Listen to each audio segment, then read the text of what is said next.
My life is surrounded by amazing, powerful, inspiring women. It's about understanding that justice for me can only be justice for me if it's justice for all.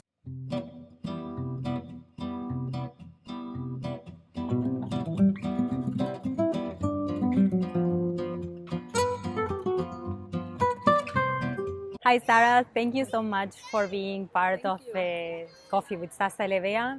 This is the first one, so I'm a little bit nervous and excited, and I think it will be super fun. I would like to share with people the amazing stories that you have to tell, and I think you're a very inspiring person, and I think a lot of people will agree with that. Thank you so much. I'm flattered to be here with you and that you reached out to me, so yeah, thank you very much. Sure. I would like you to introduce yourself, to tell us a little bit about you in the beginning so that people can know you. So my full name is Sarah Perle. I'm a storyteller, dialogue facilitator, and a peace activist. And I've been working in this field for the past 10 years. I'm currently living in Israel, near Tel Aviv, but originally I was born in France. So you lived only in France and in Tel Aviv? I lived in Arad. I lived in Kibbutz Keturah, so near Elat. I lived in Midreshet Sde Boker, which is in the Negev, for almost 5 years. I lived in Herzliya, I lived in Yafo, I lived in Tel Aviv, now I'm in Givatayim. Nice. So you had a spectrum of basically all the society, and Yes. I imagine that you travel a lot around the country, right? I do for my job. So I'm a freelancer as a storyteller, peace activist, dialogue facilitator.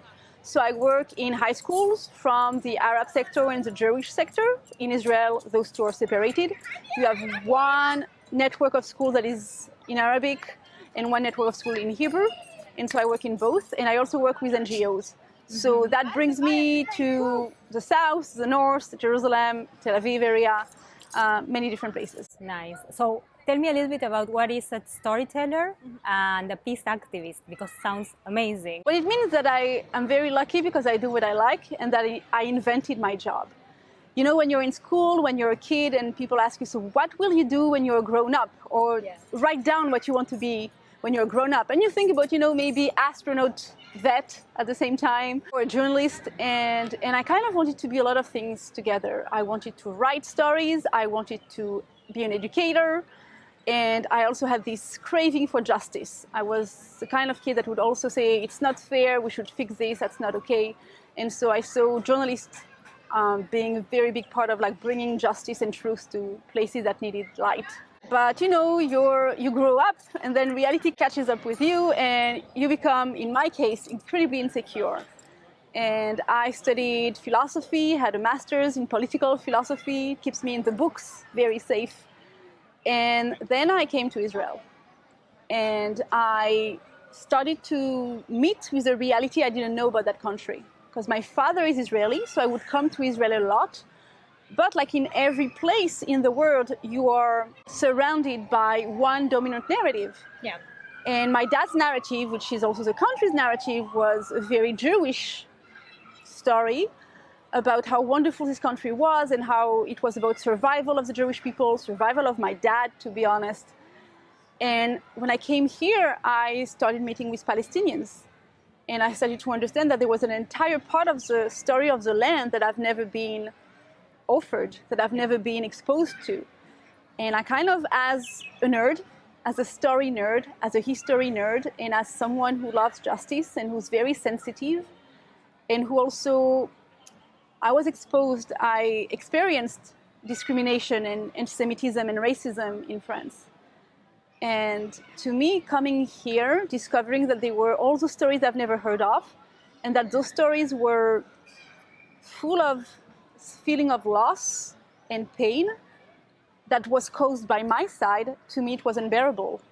Because I came from the minority side in France. I knew what it was to be the other and to not be heard and to not see yourself in any aspect of society and to feel illegitimate constantly.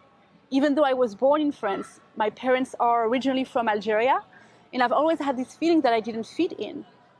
And coming here, I'm like, okay, there's an entire part of the population here, not even talking about Palestinians in Gaza, in the West Bank, of course, but Palestinians who are citizens of Israel. Yeah. And their story was not told, not represented anywhere. Yeah. And so there was this huge gap. between people. It brought back all the things I've always loved, which was fighting for justice, telling stories. Yeah. And so slowly I got into that field, and slowly I created my job of being a storyteller and a peace activist. You decided to come because of that, or you decided to come and then you found out that you wanted to talk about that? So first I came. I actually came for 6 months. We used to come a lot because my father made Aliyah, immigrated to Israel when he was 17 and lived here for over 10 years. So growing up, we would come to Israel a lot because it was kind of the home of my father. Yeah. And then when I was 22, after my master's in political philosophy, I was like, I need a break, I need to breathe. I really would like to go to Canada. It was kind of my dream. Yeah. But I have a slightly traditional family, and I was the firstborn and a daughter. And I'm like, if I start speaking about Canada to my parents, that might begin a new world war. So let's say I'm going to go to Israel. So much easier to sell because to them it's a home. Yes. They know people. They're there all the time. So I say, Mom, Dad, I'm going to Israel for 6 months. Yes, amazing. Of course. Let's not talk about why I'm going and what.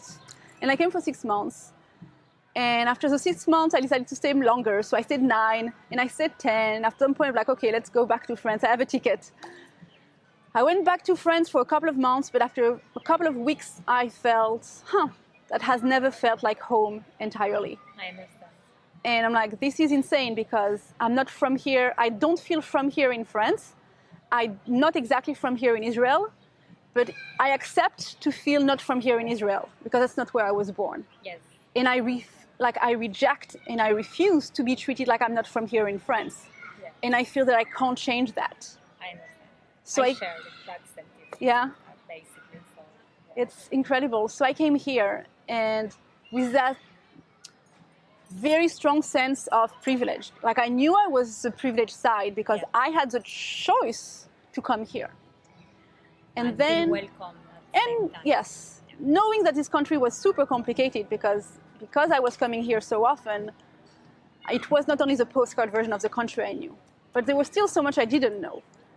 And so I went to study environmental studies and conflict resolution in a place where Palestinians, Jordanians, and Israelis studied together. That's in the Arava Institute. It's in Kibbutz Keturah, 40 minutes away from Eilat. And when I studied there, it was incredibly hard for me because I was, again, not fitting. I was European, but Israeli. I was too embarrassed to speak Hebrew, and my English was not so good. And I was also coming from a story of discrimination, anti-Semitism, and I was also coming from an Algerian background, so North African, Arab country background.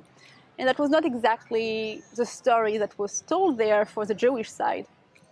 So I didn't really exactly fit. At the same time, I realized that there were all the stories that were not told anywhere else, but in those places, which were the Palestinian stories. Yeah. Palestinians from the West Bank, Palestinians who are citizens of Israel, and Palestinians from Jordan. And to me, it was important to find how to connect. And naturally, I started to tell stories because that's how I connected to other people in France. When I was a kid and people asked me, what are you, who are you? Because I didn't look exactly like everyone, because my name is Sarah Ben Ezra, and my parents don't look exactly the same, and we don't eat the same. Mm-hmm. My way to connect with people and to tell them who I was through stories, the stories of my grandparents and of my parents in Algeria, in France. And so here I started to do the same with Palestinians, telling stories of my grandparents and asking for stories from theirs. I also started to be more active in that field, and I wanted to learn more, so I went to any conference I could about Palestinian and Israeli cooperation and peace building. I started to reach out to all the organizations that are working in that field to get to know. I volunteered in a lot of places, went to what we call dual narrative tours, not with one guide, but 2 guides, a Palestinian and Israeli, and each one would kind of give their version of the place. That's amazing. And I did that intensely, for a couple of years, because I wanted to be legitimate. I saw how dialogue is so important, but that we don't, even if we speak English, it's not the same language because every single word we use has a different meaning for the person in front of us. When we put an Israeli and a Palestinian in the same room, if we don't bring their attention to the word they use and to what the meaning of those words is to the person in front of them, they talk to each other without understanding each other. When we say Israel, we say Palestine, and they're talking about the same place, but don't we realize that? When we say Zionism, we say survival and victory, they hear racism and destruction. Yes. When they say Nakba, they hear a terrible loss and injustice, and we say, oh, it's anti-Semitism, they are against us. Their narrative is against us. The word occupation, when I started in that field, was not really used in the Israeli media. In the past 5 years it changed, but also the word occupation we had to explain. And even if now we kind of know it exists and it's bad, the daily reality of what occupation is for a Palestinian in the West Bank, unless someone tells you exactly what it means for every single aspect of their life, where they can live, where they can study, how they can go to work, you don't realize what it is. So through storytelling and personal story sharing, I help people understand each other's reality and share their common emotions. When we are in Tel Aviv, we don't feel any of these things. Even if we are in different areas, we are in peace, because mostly it's a tense city, but it's not as tense as the rest of the country. Here I feel that it's much more relaxed. Going to Yafo, going to the north, it feels different, but it feels peaceful and nice, and everybody's very welcoming to each other. Yeah. That's how I feel. But when I was living in Jerusalem, that was the first 6 months that I came here. I was in East Jerusalem, and the story was completely different, and the feeling was very tense, and it was hard for me to say, I can stay here and live. First of all, that's not my field, so I want basically positivity and, you know, everything beautiful around me and peaceful. But I think it's so important to communicate what's happening, and I think through your storytelling, a lot of people can actually read and access this content and basically know what's actually happening, because you're seeing both sides. And I think it's so important. Not to follow the media so much, but to follow a person that's actually living it.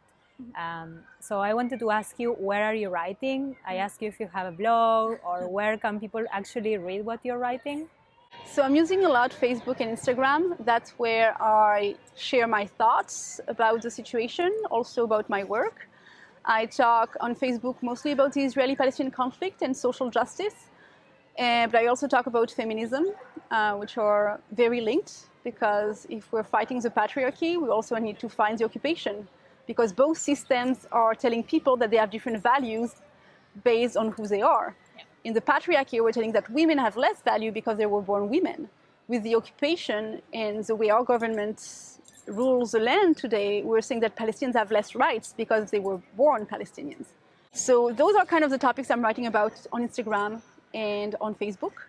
I have a few blogs that were like independently published in different places. So a lot of the stories I share are mine also, but I'll also share the stories of the people around me. And also what I do in my workshops and in my program that I create is giving those tools to people so they can tell their story in a way that other people can read it. I know that when I'm writing my stories on Facebook, I have my adopting Israeli grandfather, who's a Holocaust survivor, reading, but I also have very good friends who are Palestinians or Syrian refugees. And I need to make sure that the way I'm going to write my story will be readable for both. And they can both understand. Exactly. So I'm like, okay, how do I make sure that Amos and Haya can read my story? And if I get a like from both, I'm like, okay, I did something right.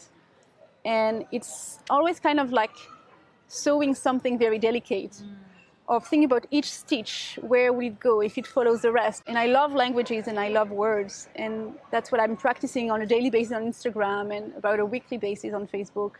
And what I do every day with my groups, teenagers and young adults, trying to give them those tools so first they can kind of deconstruct the stories they've been told and the national narratives, to understand that those big stories were also crafted for a specific audience, that they have elements.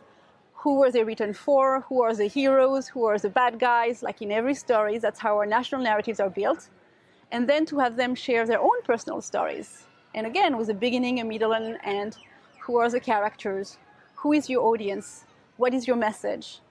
And then to bring the story even to a different step, which is activism. How do you want to have an impact with your story? Which is ultimately what I'm trying to do on my platforms. Making sure or hoping that the people who read my stories, it will have an impact on them. That will keep it in mind, might want to do some more research about certain events I'm mentioning, or certain situations, or maybe even look at their own reality with a different lens. Because the truth is that the reality that Palestinians are going through today is the reality of so many other indigenous people all around the world, and also minorities. And it's something that we have to connect, because no situation, no conflict is unique. I wanted to ask you, how are you working, if you're working with other women? Because I saw some on your Instagram stories that you're talking about that you went to meet other women in Jerusalem. And I'm interested to know if you're meeting women from all the parts of the country. Where are the women that are activists? From what part of the society, if they are like Jewish, if they come from different countries, if they are Palestinians too. Well, the stories about that, and yeah, the parallel between Jerusalem and the rest of the country and Tel Aviv. Yeah. Okay, so let's first, the peace activism world, like any non-profit world, is full of women. And so I've met some amazing women that I've been working with through my work, and they're Palestinians and Israelis, so Jewish, Muslim, Christians from all around the country. Currently, I'm doing educational work with Palestinians from East Jerusalem. I have a very good friend who's a Palestinian from East Jerusalem who I've known for years, and we don't exactly work in the exact same field, but we see each other a lot, and we've known each other for years. I've also, thanks to her, was a facilitator for groups of women from East and West Jerusalem. So it was taking a group of women from Jerusalem, but who never really get to interact with each other, Palestinians and Israeli Jews, and to give them the tools for both understanding each other and going through a storytelling journey, but also get some entrepreneurial skills at the same time, so women empowerment. Mm-hmm. So yes, like my life is surrounded by amazing, powerful, inspiring women, because my field is full of them. In Israel, you have a movement, which one of the biggest movement in Israel, which is Women Wage Peace. And the history also of nonviolent activism in Israel is very linked to womanhood, because you also had a lot of groups of mothers, even during the Lebanon War, so we're already talking years ago, that were fighting for the end of violence because they wanted to stand up for their children. Yes. So it's a very interesting intersection, and I wish that we could meet more, that this understanding that we're fighting the same systems would be more broad, because our it's such a small country, but yet there are so many different layers and groups in our society. You have the religious, the ultra-Orthodox religious, you have the nationalist religious, you have the secular from different backgrounds, and you have the Palestinians, the Muslims, the Christian, also different levels of religiousness, and also how they would define themselves towards Palestine and their Palestinian roots, or toward Israel, which is their citizenship for those living in the country. So it's such a complicated thing to already bring all women together. Yeah. Because between ultra-Orthodox women, who I think live in a terrible situation in terms of like what kind of values their voice have, to secular hippies and Palestinian women at the same time, it's already hard to find a common ground. But to me, when we will understand that we're fighting the same systems and that we need to walk with Palestinians for Palestinian rights and human rights and justice in general, to me, that's the future of what activism will look like in this country. It's about understanding that justice for me can only be justice for me if it's justice for all. Yeah. And I see like bubbles where it happens already, and I see those, like in 2018 there was this amazing demonstration in Tel Aviv against domestic violence, so mostly gender-based violence, and it was the most diverse stage I've ever seen. There were asylum seekers, there were Ethiopian Jews, there were Palestinian citizens of Israel who were speaking in Arabic or in Hebrew, and of course Israeli Jews, and it was an amazing demonstration of what this country is about. Yes. And somehow this stage was more diverse than just a peace rally stage. Yeah. I think that there's something really interesting here about variety and about tolerance, even though a lot of people will disagree with this, but I feel that the amount of different people here, first of all, the contrast is very, very strong. Yeah. Like you can find in the same building people from everywhere, from every different country. You can hear so many different languages in one day. You can feel sometimes violent, but sometimes you can feel so much of contention at the same time. And I think that you will never feel 100% out of place, because everything is out of place here. You go out from home and everything is like it's a bit of a mess. In peace, but a mess. It's like an ecosystem that makes sense on its own way. And I wanted to ask you about using your platforms as like the social media platforms and the difference between that and communicating with people. And at the same time, I wanted to ask you about the sticker yacht, because I know that you participated with the group. And yeah, basically to make a parallel. First, I want to say that I first found my voice on social media because I'm very insecure. A lot of people in high school, I was already in the newspaper of my high school, so I would always find a way to speak up. But to me, writing was the way. So social media, to me, offered me an audience. Like the first programs for dialogue that I ran was with Yala Young Leaders. It was a regional thing. So suddenly I was talking to people in Morocco, Algeria, Lebanon, Syria, Jordan, Egypt, Israel, Palestine. I'm going to expose my ideas, and social media is there. And of course, there are haters and trolls, but honestly, you learn how to deal with them pretty easily, especially when you're a woman. And then I started to run workshops, so to be in front of people and to put kind of this extrovert suit on. And like, okay, now I'm playing Sarah on stage and have my body language and my little jokes, and I bring my grandmother's stories with me, which always makes me feel safe. And I'm in front of amazing people, and their energy feeds me and gives me confidence. So it was another step. But it's true that as a woman, and as a woman who's also suffered from being a woman and from, being touched, robbed, kissed in the street by strangers, just by being a woman who's walking around, to me, the street was a place of constant awareness. Yeah. Be aware of what you wear, be aware of how you react to people, be aware of the people around you. I was a student in Paris, and that was pretty terrible. Like, I would never think about going back home at night by myself. A boy would have to walk with me, what I wear. And so in Israel, it's a lot less, but it was still there. And I've been touched by strangers in the street. It's a very patriarchal society, still very gendered. So to me, this street was this not totally safe space where I have constant awareness of what's happening around me in order to be safe. Yeah. Demonstrations also, I would always demonstrations were kind of this amazing time where I would be surrounded by people who had kind of the same ideas than I did, and we would be in the street massively together, if it was against gender-based violence, or if it was against the occupation or for peace. So yeah, it would be okay. The street can be a safe place because there are 1,000 people around me who agree with me. That's okay. I like that. Yeah. And then what happened in the past year to me was amazing, because on one hand, I discovered the sticker yacht, which is originally a group of women from France, and now it's spreading around the world. And they are gluing feminist messages on the street. And people who know people, and I started to see them on Instagram and Facebook, and I'm like, oh my gosh, this is so empowering. Yeah.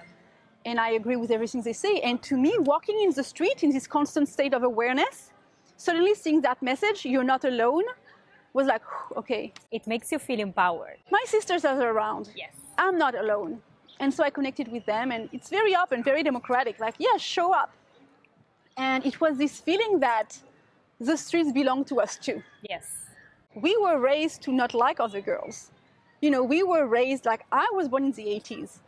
80s, 90s, every movie was about the cool girl is a girl who has guy friends, yes, and who's not girly. Yes. The girly girl, we make fun of them. There's a mean girls in every movie or every book. And so it affected me. I also had more boy friends, and I always felt cool about it. Oh, I'm a cool girl because my friends are mostly boys.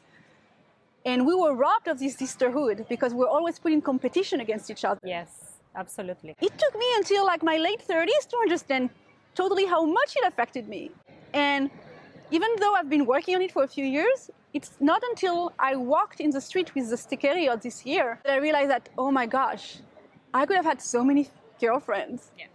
A lot more than what I did, and we could have ruled the world together. We are afraid because we're isolated. But if we take the street together, post those amazing supportive messages that make people think, suddenly the streets belong to us. We realize that we're not alone.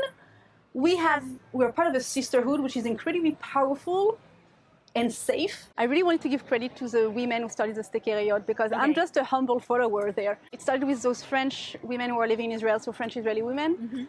And the fact that they were the first ones to go out in the street and that they keep posting about it, that they keep the movement alive, like they're leaders, they're real, true leaders. It's the beginning of this feeling 4 years ago because I went to the Women March in Washington, D.C. after Trump was elected. I was with my American friends and we're surrounded by 90% of women with the pussy pink hat on and having all those amazing like signs that were so creative, a women's place is in the revolution, like only female music in the background. And so like, okay, I found my people. Yes. It's like, it's a safe demonstration.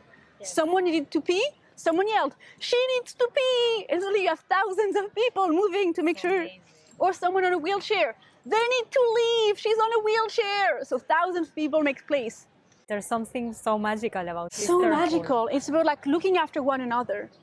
And so this feeling I had in 2017, I found again in Israel here in the demonstration and rallies against gender-based violence. But then as Stekeriot, it was more personal because it's, you know, a handful of us in the street. Yes, my voice is so strong and I love playing with words on Facebook and Instagram and online because I can also edit and go back and change the little words. And it's so empowering and safe for my introvert self. Yeah.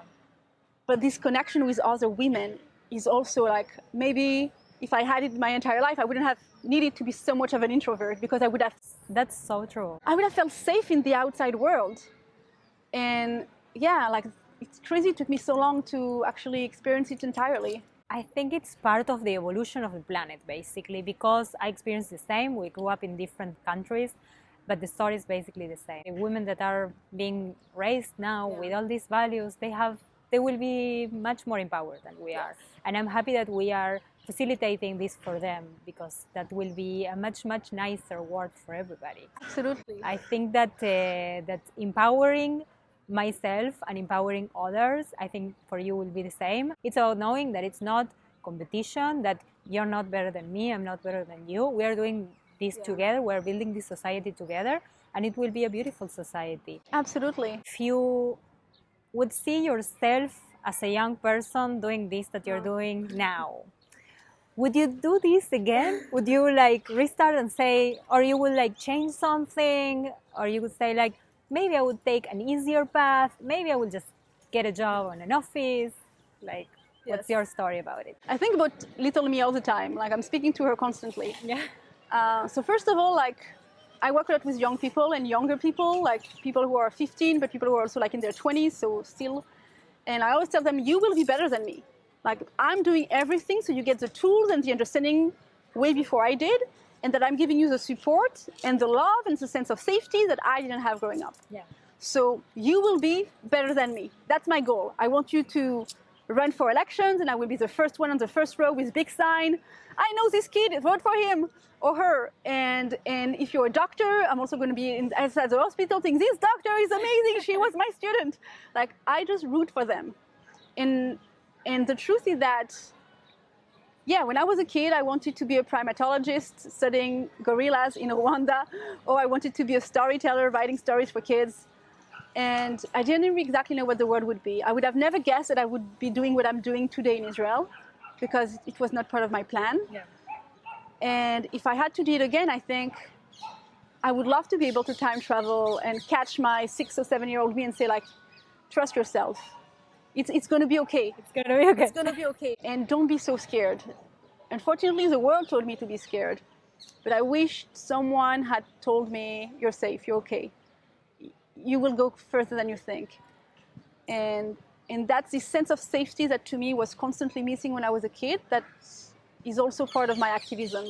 It's making young people feel that they can become whoever they want, that they're the ones defining who they are. I want the young people who are working with me, who I meet, to feel safe, empowered, and allowed to explore everything they can be and everything they are. What is my personal story? And so where is my identity? When it's more complex, more layered, more interesting that only choose your side. Are you a Jew or an Arab? No, you're so much more. Yes. You're a dancer, you're an artist, you're cis, you're trans, you're bi, you're gay, you're straight. Like, who cares? I just want you to know who you are and to feel that you can express it. Yeah. And to make the best out of it. And yes, and if you want to come in the street with me, sure, you're welcome, because we need more people to turn into, like, to change the world. But first, let's make sure that you have the space and the tools and the love to know who you are. I think when we start exploring ourselves and knowing other people as also humans, like we are all humans, we are all in this together, when we realize that the other person has a story, the other person has feelings, the other person is also a person, and it's not just the labels the society created for them, then that's when we realize that it can be a peaceful world and it can be beautiful also. I just wanted to thank you a lot, because this was like the most amazing talk ever, and all your stories are like, everything you have to share, it's like so inspiring, and I hope a lot of people get to see this, because I think it's so amazing. Thank you. I really hope I made sense. Yes, of course. If you ask questions, please comment. Yes. Send If anybody want to comment, please ask questions if I didn't make sense at any point. But thank you so much for being such a great listener. I know that I can't take it for granted. Not everyone is a good listener, and you definitely are. So thank you for being so kind and such a good listener.